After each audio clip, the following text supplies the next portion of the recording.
कांग्रेस हारने का सबसे बड़ा कारण है जयप्रकाश। ये जयप्रकाश चोर है, लुटेरा है, जहां जाता है वहां नुकसान करता है। 2015 क्रेशर का लिया दे का मैटर था और उसमें मेरे साथ ठगी कर रखी जयप्रकाश ने, इसमें कोई दोहराई नहीं। भाई जयप्रकाश भूपेंद्र हुड्डा जी की कोठी पे मिले मेरे को और उसने ये कहा क्यों तुम तकराम पट गया, मैं राजेश को जेल में डालूंगा, मेरे पास कागज है।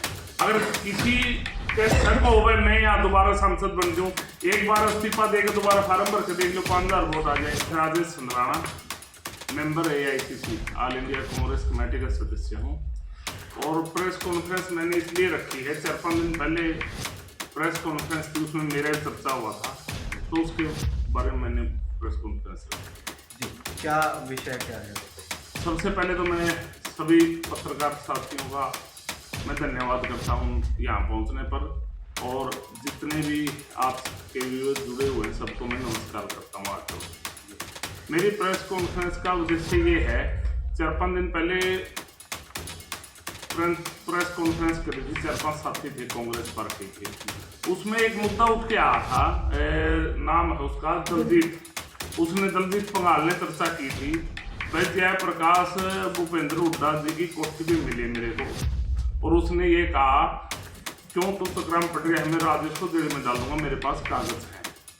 ये सच्चाई है, वो ये बात तो उसने मैंने प्रेस कॉन्फ्रेंस के माध्यम से सुनी है। लेकिन एक दिन मेरे पास वो जरूर रहा था, भाई आपका जयप्रकाश का क्या हिसाब है। मैंने बताई थी ऐसे हमारा 2015 क्रेशर का लिया दे का मैटर था और उसमें मेरे साथ ठगी कर रखी जयप्रकाश ने, इसमें कोई दोहराई नहीं। और मैं जो प्राइवेट मामले होते हैं बिजनेस के, वो चर्चा नहीं करना चाहता था। 10 साल से 2015 का मैटर है ना, मैंने कभी चर्चा की। मैं पहली बार बता रहा हूँ आपके माध्यम से जयप्रकाश जी को, भाई आपके पास जो सबूत है, कागज हैं। 2015 में हमारा क्रेशर का हिसाब होने लगा था और जब ये निर्दलीय MLA थे किलायत से और बीजेपी सरकार को इनका समर्थन था तो ये सरकार में हिस्सेदार थे। जब भी अगर मेरे साथ मेरा कुछ नहीं कर पाए तो ये बरगलाने वाली बात मत करो कि मेरे पास कागज है मैं जेल में डालूंगा। राजेश ऐसे डरता नहीं जो ये लकड़ बगेहन डराने का प्रयास करते। राजेश किसी से डरता, परमात्मा से डरता है और जनता जनार्दन से डरता है या अपने माता पिता से डरता है। तो मैं ये बताना चाहता हूँ, मेरा जयप्रकाश का क्रेशर के मैटर में मेरे साथ जयप्रकाश ने ठगी कर रखी, न कि मैंने कर रखी है। और मैं ना ऐसी बातें करता कि मैं उसको जेल में डालूंगा ना डालूंगा, समय आने पर मैं उससे हिसाब भी करूंगा, इसमें कोई दोहराई नहीं। और जो इतना भी मैटर हुआ है, मैंने बाहर गया हुआ था सिक्किम में 28 तारीख से, मैं 3 दिन पहले आया हूँ। बरवाड़ा में भी चर्चा चली है, कांग्रेस पार्टी के वरिष्ठ नेता थे और एक्स MLA थे और साथी थे, काफी चर्चाएं चली है भाई कांग्रेस क्यों आ रही। मैं उस मुद्दे पे भी बोलना चाहूंगा। कांग्रेस हारने का सबसे बड़ा कारण है जयप्रकाश। और 5 साल पहले मैंने प्रेस कॉन्फ्रेंस से कई साथी पत्रकारों के माध्यम से 5 साल पहले से बोल रहा हूँ, भाई ये जयप्रकाश चोर है, लुटेरा है, जहां जाता है वहां नुकसान करता है। लेकिन 5 साल पहले जो ये प्रेस कॉन्फ्रेंस के माध्यम से लगे हुए हैं ना, जयप्रकाश के बारे में बोलने लग रहे हैं, ये 5 साल पहले अगर मेरे पीछे खड़े हो गए, बोल देते ना राजेश सही है, ना तो ये सांसद बनना था ना बीजेपी की सरकार बननी थी। ये सब सेटिंग थी और कांग्रेस को डुबोने का काम किया है। जयप्रकाश जहां भी जाता है उस पार्टी को डुबोने का काम करता है। पहले देवीलाल के साथ रहा, देवीलाल ने इसको जमीन से उठा के सांसद बनाया और केंद्र में राज्य मंत्री बनाया। देवीलाल और चौटाला परिवार के पीठ में इसने खंजर घोंपा। बंसीलाल के पास गया, बंसीलाल के साथ इसने दगा कराया, उस पार्टी को खत्म कर दिया। अब कांग्रेस में आ रहा है, कांग्रेस में अपने बेटे के चक्कर में पूरी पार्टी को खा गया। आई हुई सरकार चली गई, कांग्रेस पार्टी की 70 सीट आनी थी और आज 37 सीटों पे है। ये सब कारनामा जयप्रकाश का है। एक सभा के दौरान सातरोड गांव में, आपने भी सुना होगा, सातरोड गांव में दीपेंद्र हुड्डा और जयप्रकाश बंस के ऊपर भाषण दे रहे थे तो पब्लिक ने कहा भाई 70 सीट आएंगी। तो इस जयप्रकाश अपनी जुबान से बोलते, मैं झूठ नहीं बोलता, वो गांव वाले रहे, आपको पता है, बोले 70 की जरूरत को नहीं, 45 दे देना। बताओ कहां सरकार बनाएंगे। ये तो गद्दार है, जहां जाता है वहां गद्दारी करता है। कांग्रेस पार्टी के जितने भी बड़े लीडर हैं सबसे दगा किया, धोखा किया, सबसे बड़ा गद्दार है। और आपके माध्यम से वैसे एक ही बात और कहना चाहता हूं, ना तो मैं इससे लक्कड़ बग्गे से डरता ना दबता, मैं सच्चाई पे चलने वाला इंसान हूं। मेरे से टकरना तो आमने सामने बैठ के बात कर लेगा, प्रेस कॉन्फ्रेंस कर लेगा, मैं हिसार में रहता हूं, मेरे से बैठ के बात थाना तहसील कहीं चल पड़ेगा। ये ऐसी बरगलाने वाली बातें मत करे कि मैं कागज ले फलान ले रहा ले रहा तो कर ले भाई, तू सरकार का हिस्सेदार था 2015 के अंदर, अब तक तेरे पे कुछ बनया नहीं। आज तक ऐसा कभी हुआ नहीं है कि आपकी चीज मैं बेच दूं, आप नहीं बेचने दोगे। फिर अगर मैं आपका सौदा बेच कर जेब में डाल लेता हूं, आप कमजोर आदमी हो, मैं तो नहीं खाने दूंगा मेरा सौदा, कोई भी नहीं खाने देता ये। तो ये इस प्रकार की बातें और को पर्सन हो साथी बताओ। आपने कहा ये सब सेटिंग थी, किससे सेटिंग थी और कैसे थी सेटिंग? सेटिंग अपने बेटे के चक्कर में पूरी पार्टी को डुबो दिया जयप्रकाश ने, बीजेपी से सेटिंग थी। आप जयप्रकाश की बीजेपी से? हाँ मैं बता दूं, अभी नलवा के अंदर अनिल मान हमारे साथी हैं, कैंडिडेट थे, उस बेचारे के साथ तो ऐसा हो रहा होती, पिट्टे भी ना बोलने देते, ये और तो बोलना तो है, और तो बोल तो रहे हमारे साथ दगा हो, बेचारा बोल भी नहीं रहा। आप पूछ लेना लोकसभा चुनाव में अनिल मान ने नलुआ का सारा खर्चा जयप्रकाश का उसने उठाया, और जयप्रकाश ने किसकी मदद की अनिल मान बता देगा भाई हमारा। तो जितने भी बीजेपी कैंडिडेट थे 92 वोटों से आ रही है कांग्रेस, और जो निर्दलीय लड़ने वाला था वो किसका आदमी था? तो कहीं ना कहीं रामनिवास सराड़ा ये कहते नजर आते हैं कि भीतरी घात हुआ, तो ये वाकई भीतरी घात? भीतरी घात नहीं, सरेआम हुआ है। भीतरी घात नहीं, वो गलत कह रहे हैं, मैं वो सरेआम हुआ है।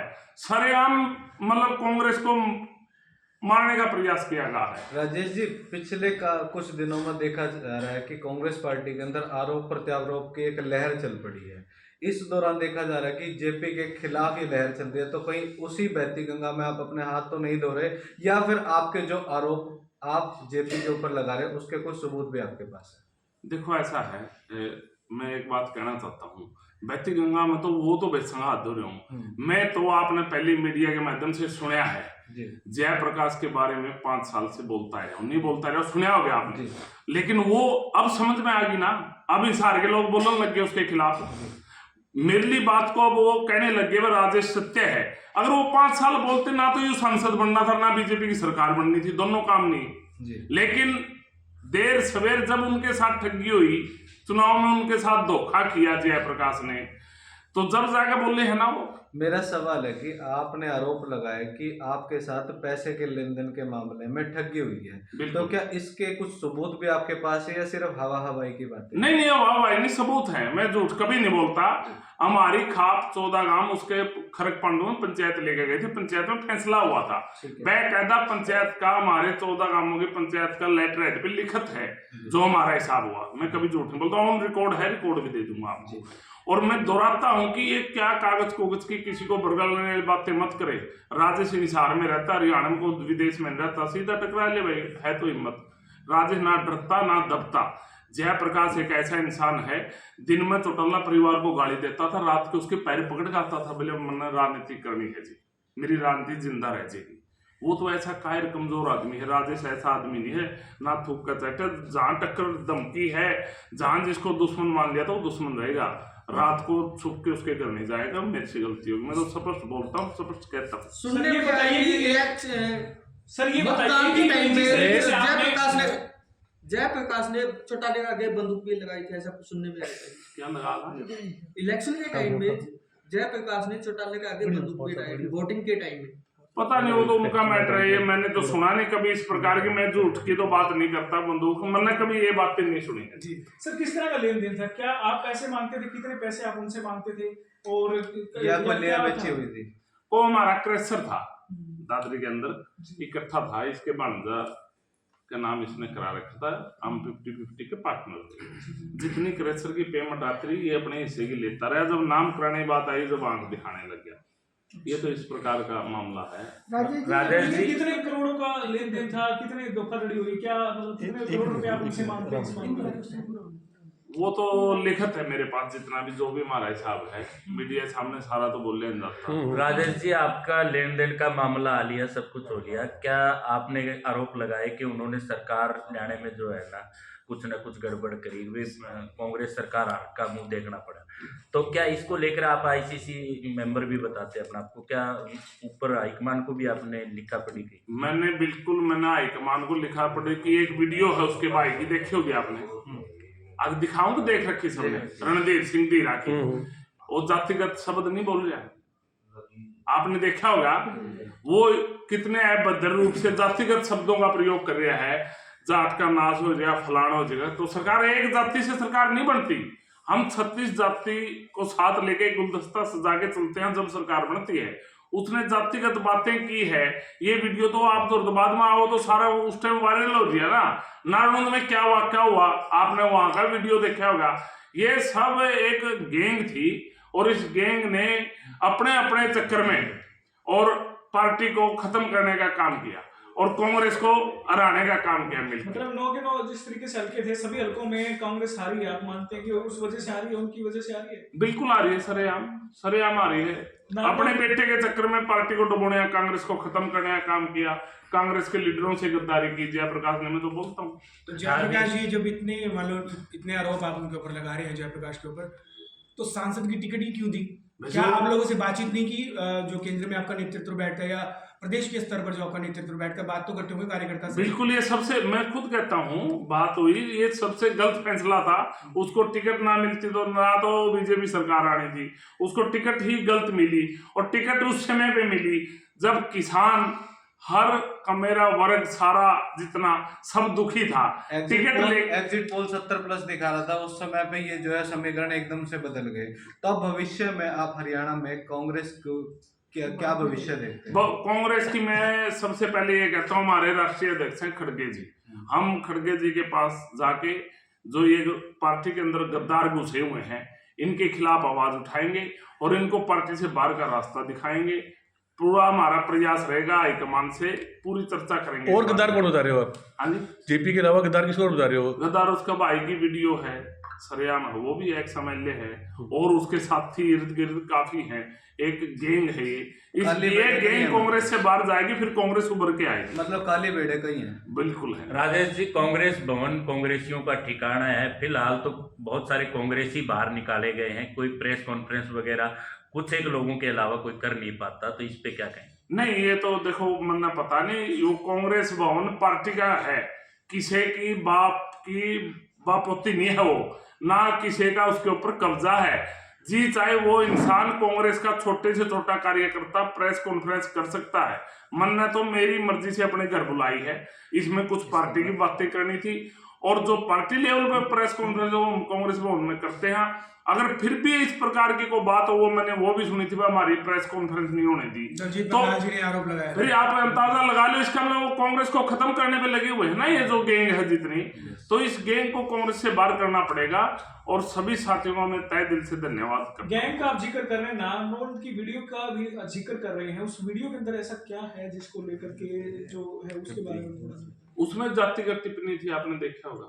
क्या कहा गया है? एससी कास्ट पे बोलिया गया था सीधा, कुमारी शैलजा के खिलाफ बोला गया था, तो वो शैलजा जी के खिलाफ बोला गया। तो इस प्रकार की बातों का देखो नुकसान हुआ है, उससे हमारा एससी वोट खिसका है और जो रणधीर की वीडियो है उससे भी हमारा नॉन जाट वोट खिसका है, बैकवर्ड समाज का वोट खिसका है। इस प्रकार की ये सब पार्टी को नुकसान करने वाली बातें थी और आपके माध्यम से मैं तो हाईकमान को विनती करता हूं, ऐसे लोगों पर कार्रवाई करें और पार्टी से बाहर का रास्ता दिखाएं। क्या लगता है जो जिस तरीके से उन्होंने टिकट ली, सांसद की जो टिकट मिली, क्या वो भी कोई दबाव और राजनीति करके अलग तरीके भी दबाव दे करके टिकट ली गई है? कुछ को तो मैटर था, ऐसे गंदे आदमी को टिकट दे दी, इस पर हिसार लोकसभा का नाश कर दिया।